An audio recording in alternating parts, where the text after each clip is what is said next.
dans cette exploration captivante de l'histoire et du développement de la ville de Dakar. Dakar est la capitale du Sénégal.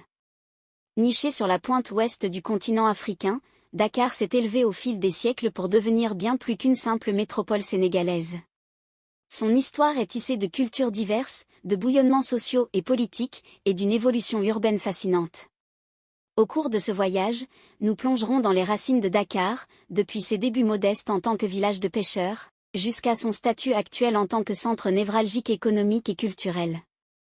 Préparez-vous à découvrir les moments clés, les personnalités influentes et les transformations qui ont façonné cette ville dynamique au fil du temps. Les origines. Les premiers habitants sont des Mandingues. La fin du XVe siècle des pêcheurs lébous fuyant le Tekrour, un royaume situé au nord-est du fleuve Sénégal, commence à s'y établir. Au XVIIe siècle, leur village ne comporte qu'une trentaine de huttes. L'origine de la ville de Dakar remonte au XVe siècle, à une époque où la région était habitée par des populations autochtones appartenant principalement aux groupes ethniques Wolof. À l'époque, Dakar était un petit village de pêcheurs situé sur la presqu'île du Cap-Vert, le promontoire rocheux qui s'avance dans l'océan Atlantique. L'île de Gorée, qui est une île proche du centre de Dakar, s'enrichit grâce au commerce de l'arachide dont les notables sont les initiateurs. La démographie galopante fait que ces derniers et leurs épouses se sentent bientôt à l'étroit sur la petite île, c'est la raison pour laquelle Anna-Cola Pépin, son époux François de Saint-Jean, maire de Gorée, et le conseil municipal de l'île, demandent la création de la ville nouvelle de Dakar à deux reprises le 3 janvier 1846 et le 25 janvier 1848. L'idée d'une expansion sur le continent fait son chemin. Sous le Second Empire, les troupes françaises, conduites par le capitaine Protet, prennent possession de la côte en 1857. Un petit fort y est construit, sur lequel le pavillon français est hissé. Dakar reste pourtant un véritable labyrinthe de rues et d'impasses, de tours et de détours, au milieu de la brousse et des dunes. Malgré la construction de quelques maisons de commerce, la bourgade n'est pas encore une vraie ville. Le colonel du génie Émile Pinel-Laprade est son véritable fondateur. Un premier plan cadastral est élaboré en juin 1858. La construction du phare des Mamelles est lancée en 1859, les travaux du port commencent en 1860. Un nouveau plan d'alignement de la ville est proposé par Pinel-Laprade en juin 1862. La nouvelle cité ne se développe pas sans mal. En 1869, une épidémie de choléra fait des ravages et Pinel-Laprade y succombe lui-même le 17 août.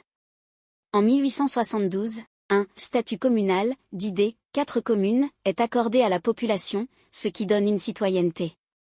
Alors que Dakar devient centre d'arrondissement à la place de Gorée en 1875, des résistances subsistent, comme en témoignent ces observations du colonel Canard. Les propriétaires de terrains où l'on pourrait bâtir habitent tous à Gorée et ne paraissent pas disposés à faire construire des maisons à Dakar, 1876. Dakar est toujours très calme, il est même triste.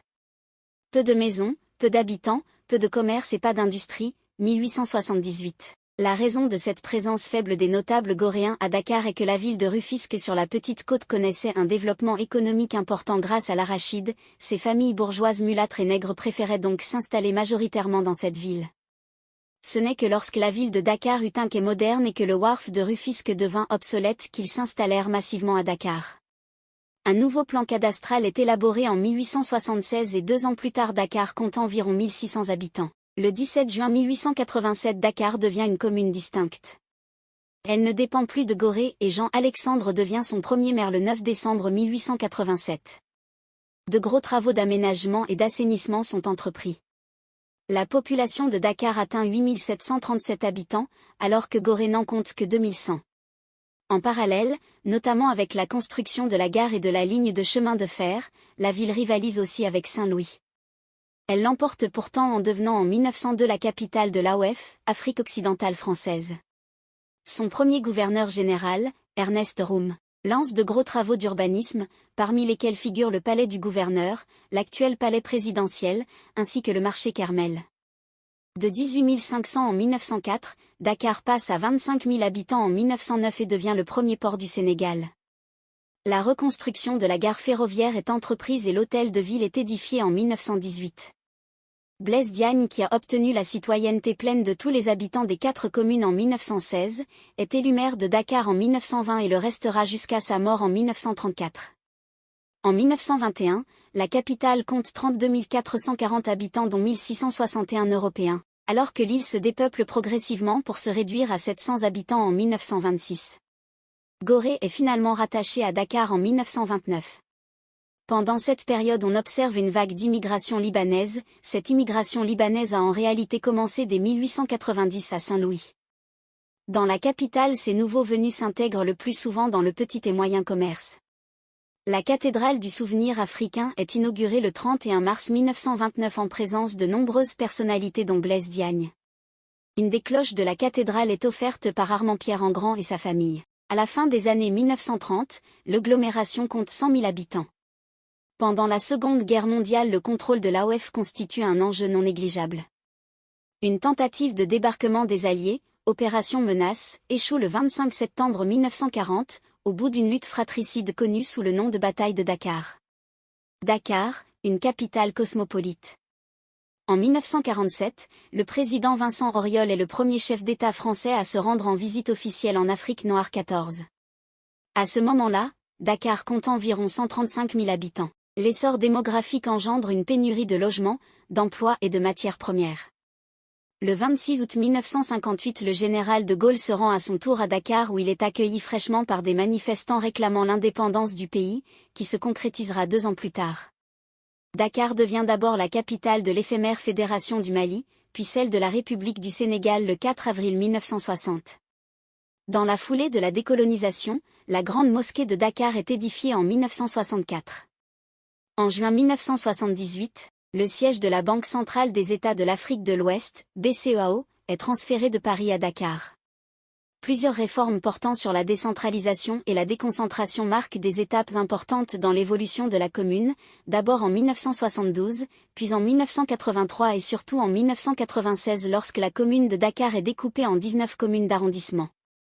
Le 3 avril 2010, le monument de la Renaissance africaine est inauguré pour le cinquantenaire de l'indépendance sénégalaise. Il est haut de 52 mètres et a été construit par des Nord-Coréens. Peu avant son inauguration, des centaines de personnes ont manifesté dans les rues de Dakar pour demander la démission de Abdoulaye Wade, le président du Sénégal, car cette statue a coûté entre 9 milliards et 15 milliards de francs CFA, 15 à 23 millions d'euros, alors que le pays connaît une crise économique et que la moitié de la population vit sous le seuil de pauvreté. L'agglomération dépasse depuis 2010 les 3 millions d'habitants et son engorgement croissant, pas facilité par la position géographique de la ville qui lui permet difficilement de s'étendre, constitue un défi majeur pour les transports, le développement et l'environnement, à tel point que la fondation d'une nouvelle capitale administrative est à l'étude depuis cette même année. Économie. Le secteur industriel, traditionnellement orienté vers les industries alimentaires, chimiques ou textiles, le secteur du bois et de l'ameublement ainsi que le raffinage, rencontre aujourd'hui des difficultés. Comme ailleurs, l'industrie textile souffre des importations chinoises. Les industries chimiques du Sénégal, ICS, traversent une grave crise depuis 3 ans. L'industrie des matériaux de construction est présente dans la ville avec l'usine de ciment et de granulats du groupe français Vicat. En même temps que l'urbanisation, le secteur tertiaire s'est développé et c'est dans la capitale, tout particulièrement à Dakar Plateau, que se trouvent les sièges sociaux des grosses sociétés, Air Sénégal International, Grand Moulin de Dakar, et des grandes banques, telles que la Société Générale de Banque au Sénégal, la Compagnie bancaire de l'Afrique occidentale, la Banque internationale pour le commerce et l'industrie du Sénégal ou la Banque de l'habitat du Sénégal. La haute fonction publique y est également concentrée. Les télécommunications ont le vent en poupe et la société Orange, qui a repris la Sonatel, est omniprésente dans la ville. Parallèlement, le marché immobilier joue un rôle essentiel dans l'économie, reflétant la croissance et l'évolution dynamique de la région, et contribuant significativement à la prospérité économique. Le tourisme, notamment le tourisme d'affaires, prend de l'importance, stimulé par des événements de portée internationale tels que le Rallye Dakar ou la Biennale d'art contemporain. La notoriété de Gorée fait de la capitale un passage obligé. Présent dans tout le pays, le secteur informel est particulièrement actif à Dakar, notamment dans le commerce, les transports, la construction et même l'artisanat, par exemple avec le Soweto Village. L'économie numérique n'est pas en reste et commence à trouver son modèle entre secteurs formels, surtout constitués par les opérateurs télécoms et beaucoup de TPE, et informels, une myriade de prestataires de services et auto-entrepreneurs. En effet, depuis 2010, la ville-monde Dakar voit de nouvelles initiatives innovantes se lancer comme le premier espace de coworking d'Afrique et Action Tank, qui depuis s'étend en France, à Nanterre, au Mali, Bamako, au Burkina Faso, Ouagadougou, est reliée à plus de 200 espaces dans le monde, créant ainsi une nouvelle dynamique pour les entrepreneurs de l'économie créative et permettant aux talents qui s'expriment souvent dans le secteur informel de se mettre en réseau et s'internationaliser différemment. En résumé, Dakar est une ville qui participe pleinement au concert des nations, pour citer le président Senghor, notamment économique au regard de son rôle de plateforme pour les échanges avec la région Afrique de l'Ouest. Culture.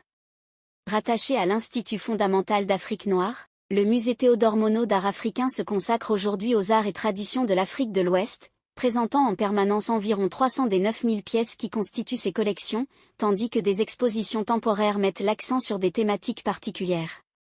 En 2018 est inauguré le musée des civilisations noires. Grâce à l'inscription de l'île de Gorée, en 1978, par l'UNESCO, sur la liste du patrimoine mondial, Dakar est membre de l'Organisation des villes du patrimoine mondial, créée en 1993. Le Théâtre national Daniel Sorano a été inauguré en 1965. Le Centre culturel Blaise Senghor est actif dans toutes les disciplines artistiques et culturelles. Il y a également l'Institut français Léopold Sédar Senghor qui assure à la fois la diffusion de la culture française et la promotion de la culture du Sénégal. C'est l'un des derniers endroits où l'on peut voir des films après la fermeture des salles les unes après les autres. Le Tiosan, la discothèque de Youssou N'Dour, et Metisakana, le cybercafé de la styliste Oumoussi, sont d'autres lieux qui comptent dans la vie culturelle dakaroise. La ville compte plusieurs monuments tels la porte du 3e millénaire et le monument de la Renaissance africaine. Alors que notre exploration captivante de la ville de Dakar touche à sa fin, il est difficile de ne pas être émerveillé par la richesse de cette métropole africaine. De ses modestes débuts en tant que village de pêcheurs sur la presqu'île du Cap-Vert à son statut actuel de capitale bouillonnante du Sénégal, Dakar se dévoile comme une véritable perle de l'Afrique de l'Ouest. Nous avons plongé dans les ruelles animées du plateau, exploré les marchés vibrants, et admiré les vues panoramiques depuis les collines environnantes. Chaque coin de cette ville révèle une histoire, chaque rue résonne de la diversité culturelle qui définit Dakar. Entre l'héritage poignant de l'île de Gorée et les aspirations modernes du Sénégal contemporain, Dakar se positionne comme un carrefour entre passé et futur. Alors que nous concluons cette aventure, n'oublions pas que Dakar est bien plus qu'une simple destination géographique. C'est un témoignage vivant de la résilience, de la créativité et de la vitalité du peuple sénégalais.